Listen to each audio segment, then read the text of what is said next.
Welcome back to the second part of Europe District. We travelled from Skopje to Tirana, the capital of Albania, until 1992 and the fall of communism. This was one of the most isolationist regimes in the world. 20 years later, the land of the eagles has come a long way, but as we'll see, progress towards EU membership has been alarmingly slow. In this programme, we'll tell you why a recent hunger strike by chrome miners has shed light on the poor working conditions of many Albanian workers. And we'll meet the country's top film director, who will take us for a walk through the streets of his very colourful city, Tirana. But first, there's a lot of frustration in Brussels about the pace of reforms in this country. So far, the European Union has refused to grant Albania candidate status. At the heart of the problem lies a never-ending dispute between two men, Sali Berisha, the current Prime Minister, and Edi Rama, the former mayor of the capital. The start of a relentless day for the Albanian Prime Minister. The European Commission has rejected Albania's candidate status, citing the endless political deadlock in the country. The reason why other countries got it but not Albania for the second time is that these countries are lucky enough not to have an opposition that blocks all voting reforms for integration. Since the re-election of Sali Berisha to the head of the government in June 2009, the opposition has refused to recognise the result. After a 2-year boycott, socialist MPs have returned to parliament, but they continue to block a number of measures calling for a 3/5 majority, including judicial and economic reforms demanded by Brussels. He's used this blockage to upset the majority, but in reality, and unfortunately, it's the country that suffers. He is his main opponent, Edi Rama, the leader of the Socialist Party. Rama was the mayor of Tirana until he was ousted in controversial municipal elections in May. The two leaders have been blaming each other for the political crisis. We cannot afford to fall into the trap of passing the buck. If the government needs the opposition to pass legislation requiring a qualified majority, then the government must be able to create a favourable consensus. A few days before the release of the EU's unfavourable report, Edi Rama made proposals to the government on justice and the electoral process, but Berisha deemed them unacceptable. While the government should do its best in order to create an environment of inclusiveness, the opposition should prove to be constructive. If these two requirements are met, then the European integration path of Albania will be easier. It seems the feud between the two men could go beyond the political sphere. Some see it more as a problem of ego. Mr. Berisha sees himself as a missionary. On the other hand, Rama sees himself as a leader of a protest movement rather than the chief of political opposition. The hatred and verbal sparring between the two men was reinforced by the deaths of 4 socialist activists in January at a demonstration organised by Edi Rama. I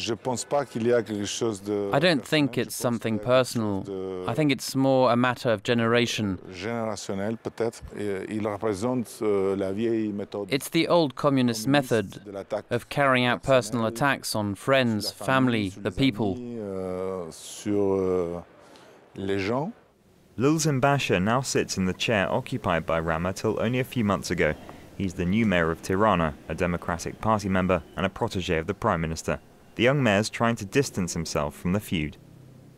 The first effort that should be made is to move away from personal agendas and to focus on national agenda. If we all agree that European Union perspective is the best for Albania, and I believe we do agree on this, now it is the time to leave aside the differences. The EU demands complete electoral reform from Albania. It's hoping for an agreement between the government and opposition over the European agenda that would become a national cause, and not an arena for personal jibes.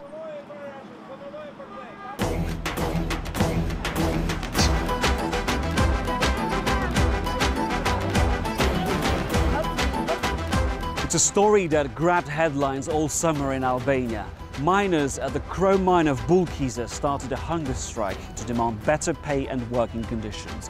For 27 days, miners took turns to replace collapsing colleagues fasting deep underground. Now, this story has shed light on the poor working conditions of many Albanians. These men are waiting anxiously for their colleagues. We were about to go down into the mine for a visit agreed with the company. But there was an explosion on the 16th level. This man just saw one of his colleagues die in front of his eyes. He's in shock. The mine was evacuated, but the workers cannot contain their anger. Go talk to management, they're the criminals. But the management asked us to leave. Baki, one of the miners, took us to see the wounded. After reassuring his family, he showed his true feelings. I told them the rate of hydrogen was too high. Normally it doesn't exceed 0.5%, and down there it was almost 2%. Under those conditions you have to stop working immediately, otherwise it can explode, but we were told to keep working. This explosion comes just weeks after workers went on a month-long hunger strike to demand better working conditions and stronger security, making the anger over the accident more intense. Baki stayed at the bottom of the mine without food for 22 days. He's brought us to the hospital where 10 men wounded by the explosion have been transferred. It was horrible. Everyone here is all too familiar with the anguish that comes with working down the mine, not to mention bad pay conditions. Living with the salary of her husband, €250 a month, this woman has trouble raising 5 children. There's no security down in the gallery. The mine's like that. And moreover, the pay's low. There are 7 of us in all, and it's just not enough. Baki goes home to find his family. His wife, Zamira, is relieved to see him, but tomorrow he will return to work. The strike hasn't changed anything for him. When we put our clothes on before starting work, they're wet because in the gallery there's no place for them to dry. You know what? We still work with wheelbarrows like they did 60 years ago. Bulqiza mine was first sold to an Italian company. Since 2006, it's been managed by ACR, a local company and a subsidiary of an Austrian group. In late September, an agreement was signed with the workers on strike, increasing their salaries by 20%. There was also the issue of safer facilities, which the miners included as part of their demands. We invested in worker safety by strengthening the place with metal armatures. There haven't been any accidents in 3 years. A difficult figure to verify. The explosion we witnessed may have made the headlines, but that's not the case for all incidents. You must be aware that while accidents are covered, there are often cases where the news doesn't reach Tirana. There's no official figure on the number of accidents. In Bulqiza, most miner families live in poverty. However, ACR company profits have soared in recent years, thanks to the rise in price of chrome. ACR's concession contract, which was voted in Parliament, also required the company to invest €2 million in renovating mine facilities by the end of 2010.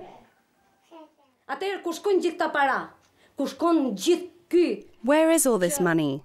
Where is all the wealth that comes from this mine? The chrome money. Who is responsible?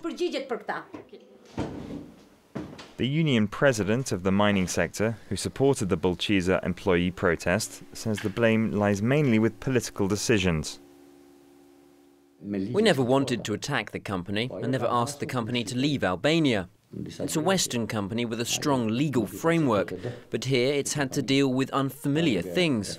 Irresponsible ministers are behind this extreme situation. It's a situation that shines a light on a widespread problem, badly managed privatizations being forced too swiftly onto the Albanian market.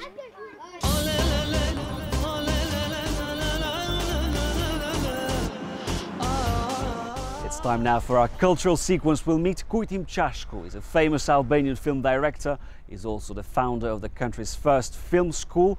Together, we'll explore Tirana. Let's go and meet him.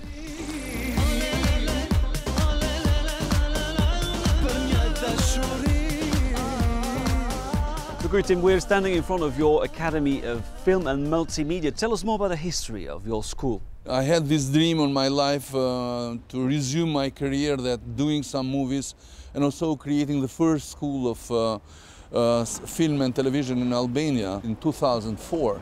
Every year we admit only 10 students. So altogether they cannot be more than 30. It was quite a good success from the very beginning. It came professors also from abroad teaching our students. And in that moment it started a kind of virus, coming some TV channels here. But in the same time it was some problems with our school, because you see that in front of the school is the very beautiful garden, and so the people, they all the time think when they see a garden how to build up something for their proper interest in a way. Together with students and professors, we start to protect the garden. The students and professors get crashed with the police, and now the state police is protecting us in a way, because they are understanding bit by bit, the government understanding that it was a game that had not to be played. Throughout your career, you've directed several award-winning films, and you started your career under communism. There's one film you wanted to talk about. It's called Post-Mortem. I have worked, in fact, 9 years during the communist regime, and it's a movie that has been censored for 20 years and had to deal with a very classic black comedy. All the people in that time thought that Hoxha, the dictator, would be forever into this country, like a symbol of, of eternity. So this kind of mentality produced dictators wherever they are. Even in a small office you can be a dictator. So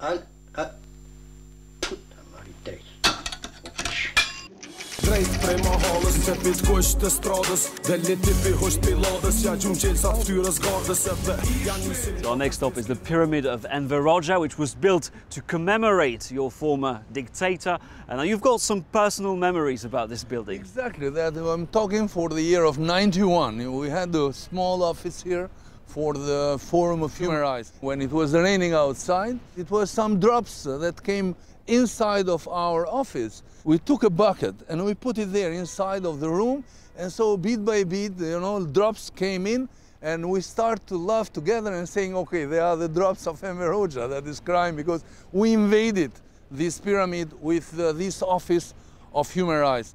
And in recent years, there's been a controversy about the future of the pyramid. Some say it should be destroyed. What is your position? In my philosophy, a way of thinking, I never think that things that have been built up can be destroyed. For example, like this main boulevard here has been built up during the time of fascism. So we cannot identify different regimes with the objects. Now, talking about Enver Hoxha, you evoke his paranoia in one of your films. It's called Colonel Bunker. You talk about all these bunkers that were built across the country during his rule.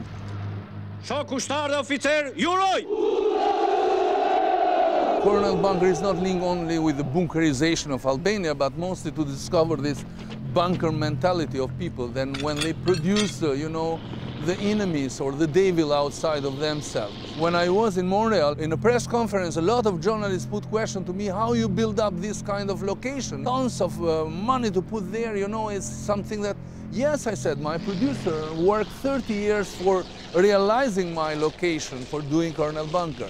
But who it was this gentleman, they said.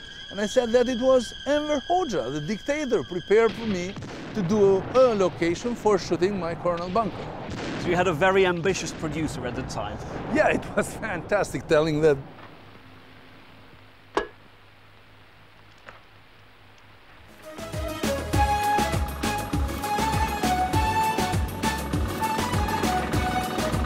Now this is Tirana's main square.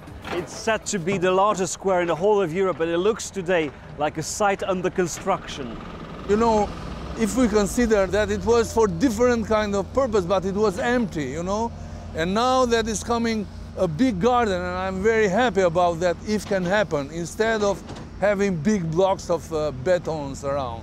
During the communist period, this is where the statue of your former dictator used to stand. It was over there, right? Yeah, I have done an Equinox. It's a documentary about the media in Albania during the transition period, and in that I bring also the topple of the monument of Hoxha. It was 300,000 people, doing the inauguration of the statue of Enver Hoxha, And 6 years later, 300,000 people putting down the statues of Enver Hoxha. So in a way, bring to me this kind of virus of collective pathology.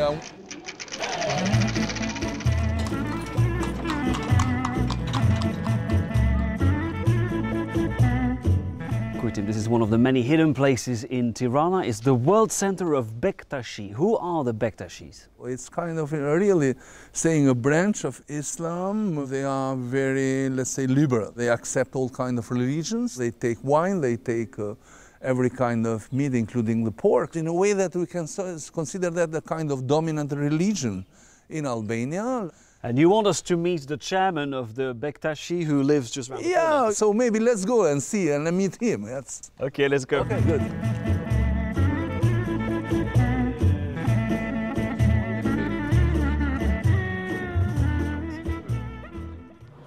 Bektashi think men and women are equal. They should be able to go to the same places without being separated. Therefore, women shouldn't cover their heads. That would be shameful.